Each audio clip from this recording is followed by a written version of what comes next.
नमस्कार. मी डॉक्टर विलास उजवणे. पण डॉक्टर असलो तरी आता पेशंट आहे, आणि तेही तुमच्या आमच्या लाडक्या Bhakti Vedant hospital main branch Mira रोडचा. इथे आलो आणि माझं दुखणं अर्ध पाळलं.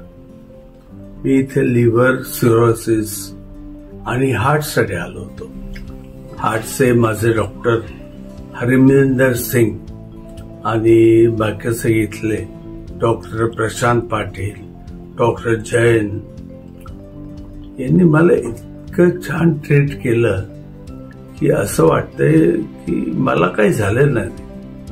पण खरा हा खूप सिरियस इश्यू आहे, त्यामुळे सगळं व्यवस्थित पाहिजे. झाड, डोस, स्वच्छ, हायजीन, आणि त्या बाबतीत भक्ती वेदांत इज नंबर 1. त्यामुळे खूप खूप धन्यवाद भक्ती वेदांत हॉस्पिटल, सगळा स्टाफ, सगळी माणसांना. मी तुम्हाला सांगेन, आजारी पडू नका, पण पडलात तर इथे या. नमस्कार.